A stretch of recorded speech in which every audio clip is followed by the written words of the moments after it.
Journal of Discourses. Volume 7. Discourse 5. Adherence to Mormonism. The Perpetual Emigration Fund.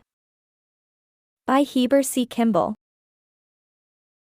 We have heard a very beautiful relation from Elder T.D. Brown, of the mission at the South.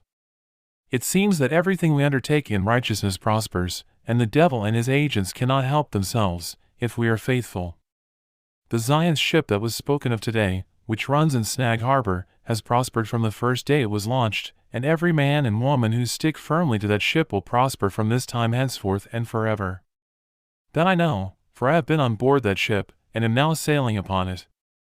The first time I went to England, I was on board of Zion's ship, and Joseph came to me while I was sailing, and put into my hand a rod, and I presume, if I have dreamed once of being aboard of that ship, I have dreamed it 100 times. I have been in it in the midst of dangers and in the most dangerous places.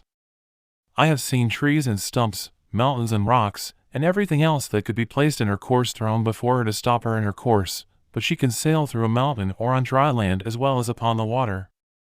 I have this in dreams, and I will say to the brethren, just so long as you keep aboard of that ship you will prosper. I do not care whether it is in the midst of the Lamanites or among the Jews, whether it is in Italy or in Denmark, in Europe or in America, we will prosper, and I know it. That is my testimony.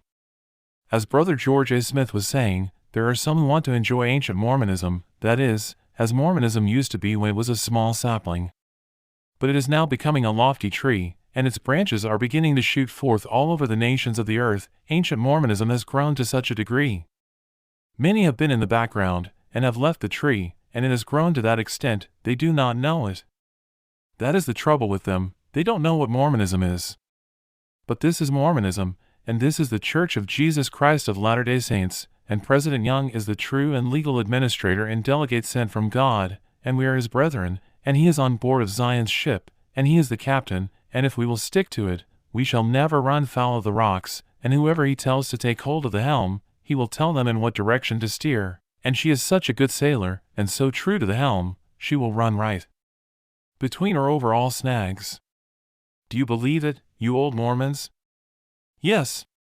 Well, then, why don't you grow with the tree, and with the branches thereof? Brother Brown would grow faster living on bread and water and bread, with a little milk. Gentlemen, if you don't look out, the ship will get out of reach, and the tree will grow out of your knowledge, so that you will forget what manner of a tree it was, because, as the tree grows, it changes in size and appearance, just the same as a child as it grows to manhood, and if you had not been with him all the time, you would not know him, although he were your own son. The text that President Young gave us bears upon my mind considerably, and it is a thing we ought to take into consideration, not me alone, but every man and woman that belongs to the Church of Jesus Christ of Latter-day Saints, not only those who are indebted to the Perpetual Emigrating Fund, but all ought to throw in their mites and enlarge this fund. The means can be paid in here, and the poor can be brought out from the nations. Hundreds have come on this year on the strength of this fund. It is the duty of those who have been brought out by it to go and work forthwith for means to pay their indebtedness. It does not belong to you, but it belongs to those who have made the fund. It belongs to that company, and to every individual, if they have not placed in it any more than a picayune or a halfpenny. Look at the poor in old England. I have heard that some have feelings against me, because I have spoken of the poverty of the people in that country. I know more about its poverty than the natives of the country do. Those who come from there don't know as well about it as we do. In the last letter that came from my son William, he wrote that, I feel to weep and mourn and lament, when I behold the poverty of the people, they are starving to death, and there are scores and hundreds of my brethren in the poorhouses of the country. The husband is put in one poorhouse, the wife in another, and the children in another. That is the case with our brethren there, and while you are here in the midst of luxuries, while you are enjoying these blessings of the Lord, can you see your own brethren afflicted? It is not only so in England, but in Ireland, in Scotland, in Denmark, and in Sweden, and in all the nations of the earth. Do they enjoy what we enjoy? No. Although there are some who want to return to their native country, to enjoy their own habits and customs, yet there is no rational man or woman who wants to return. Brethren, did you ever reflect upon these things, and try to find out what you could do? Supposing there were not any more saints than were in this room today, if we were to put forth our hand as one man, what could we accomplish? There are people enough in this congregation to accomplish more than the whole church has, if they would only believe and act upon the instructions given them. Solomon says, "The liberal man deviseth liberal things, and by his liberality shall he live." I have proved the truth of this saying to my fullest satisfaction and to my astonishment, time and time again. When I have been poor and penniless, and could not raise $5, I have gone to work, by the counsel of my president, and built me a good house, and furnished it, and says, "Brother Brigham, you shall build that house, and you shall have your fit out." I did it according to his word, and it was clear of debt, and I had a good fit out. I have done the same here upon the same principle, and said the president, "Brother Kimball, take 1 load of rock, and a load of sand, and a load of clay, and say to the masons and joiners, 'Go ahead, for I never built a house yet, but I was better off I had done it than when I began.' And brethren and sisters, that is the reason I keep on building." Voice, in the stand, "You will get poor if you stop. Therefore I go ahead." Many will sit down and count the costs, how much it will cost to put a potato in the ground, and then how much it will take to raise a hill around it, and they find out the expense is so great, they will never plant a potato nor make a hill, and they never will accomplish anything. Do you know that is true? Let us go to work now and enlarge this fund, and let us do it at this conference, and let those who are indebted to it go to work immediately and pay up. We shall probably hold this meeting for a time, and your hearts shall be enlarged, and if you could only go home while they are enlarged, and all the puckering strings loosened, and back the thing right up, the perpetual fund would be rich.